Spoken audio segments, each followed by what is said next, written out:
So you've updated to iOS 10. It's nice, shiny, new, but how is the performance? So I went back in time. We're taking a trip down memory lane, and I'm going to be running a test on the iPhone 5 all the way back from the glory days of iOS 6 to iOS 7 to iOS 8, iOS 9, and finally the new iOS 10. I want to see how much slower or faster did iOS 10 get comparing it to the very first iOS 6 and everything in between. So this is actually going to be a very specific test. I want to see just how much slower or faster iOS 10 is on the oldest device currently supporting it. Now, I've been preparing for this video for quite some time. I have an iPhone 5 on iOS 6 that I've been saving just for this occasion. And now that iOS 10 is here, 10.0.2 to be exact, we're going to go ahead and see down the line. So back in the good old days, we used to have this thing called slide to unlock. Now we no longer have that on iOS 10. Unfortunately, it's with a click. So to begin this test, I'm going to go ahead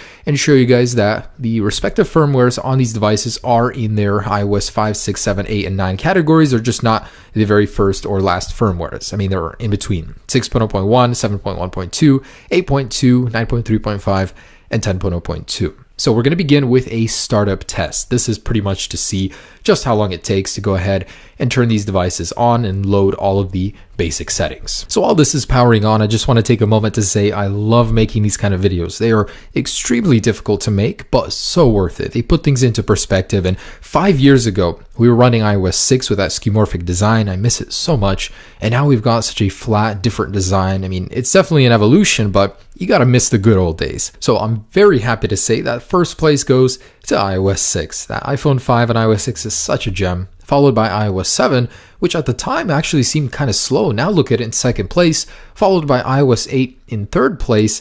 And believe it or not, iOS 9 is faster than iOS 10. That one was the very last one to load. That was very, very surprising for me to learn. But hey, with all of the new features and changes it introduces, it's going to have a lot more to load. So I definitely understand why it would have longer load times. So moving on, we're going to go ahead and do some synchronized app launching and other functions. And with the app switcher, you can see it's definitely getting slower down the line, but it's easier to use on the newer firmwares. Moving on to Control Center, it actually popped up last on iOS 10. There's this lag and delay, which you will notice. Hopefully it'll get better towards the end of iOS 10. Notification Center turned out to be pretty fast in iOS 10, on par with iOS 6. And before I begin launching applications, just want to show you guys my app switcher is completely cleared, and we're going to start with settings. So that one was first on iOS 6, then 7, and pretty much the same on the rest of the devices. I also wanted to make a point to show you closing applications. So it's actually very fast on iOS 10. That one was the first to close the application as the animations were shortened down a little bit. Launching the camera, pretty much first on iOS 10 and followed down the line. So that's a very good win for iOS 10 there. And again, just wanted to show you guys a synchronized closing of the camera application on iOS 9 and on iOS 10. First place, followed by the rest of the devices. So next up, let's try something a little bit more web-based. iOS 6 was first for weather and followed down the line. Next up, the App Store. This one is notorious for taking forever on newer devices. iOS 7 loaded it first, followed by iOS 6, and then again down the line. So same thing with the iTunes Store.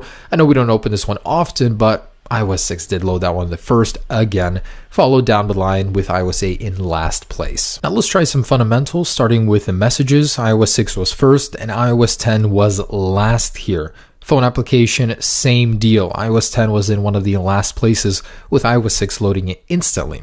Same thing again with the music. iOS 10 seems to load that one really slow. And that's something I open multiple times a day. So let's try something, something else, something like Instagram. We're going to be using this one on a daily basis. iOS 7 loaded it first, and iOS 6 version was last. And with Reddit.com preloaded in Safari, iOS 6 did display it first, but iOS 9 actually loaded the completed web page first. iOS 10 was in last place. So the performance of Safari does go down with time, although the HTML5 compatibility of Safari browser with time does go up on the newer firmwares. And next up, I ran a Wi-Fi speed test, same distance from the router. iOS 6 is actually the highest with iOS 10 in one of the lowest scores. This is actually completely maxing out the download speed. Next up, of course, how can I miss it? Geekbench. with 3 running on the older devices that don't support the newer 4, but overall scores are pretty consistent. Although on iOS 10, the low multi-core score does worry me. I don't understand why it was so low, but it did have the second highest single-core score, which matters more in day-to-day usage. And I did follow up the Geekbench with an Antutu benchmark. So on all of these devices, I did run them, and while that was running, I was very interested to see how the temperature of the phones were affected with the software updates. So I did go ahead and measure on the hottest point of the phone while charging and running an intensive benchmark, with iOS 6 running decently in the middle. iOS 7 seems to be the coolest. Pretty good results there. In general, Antutu did get better with time. It was like a ladder up. So iOS 5 was the slowest, and iOS 10 seemed to be the most optimized. Now this measures graphics, CPU, everything all in one. Now this next portion is for Siri and response time. What is the capital of Oregon?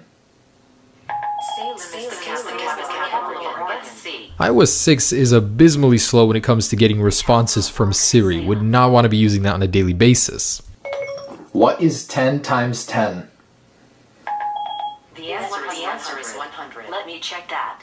The answer is 100. So Siri is actually surprisingly very well optimized on iOS 10. Response times are great. And guys, there it is. That's a test I've been waiting to run for a very long time. The iPhone 5 years apart, wasn't all too bad. iOS 10 is actually very good when it comes to a lot of areas. It's just some of the other smaller stuff like starting up, launching some applications is slower on iOS 10, but in general, usability wise, not bad at all. I want to thank you guys for watching. Leave me a like down below if you think I deserve it. It was not an easy video to make, and stay tuned for more content. Peace.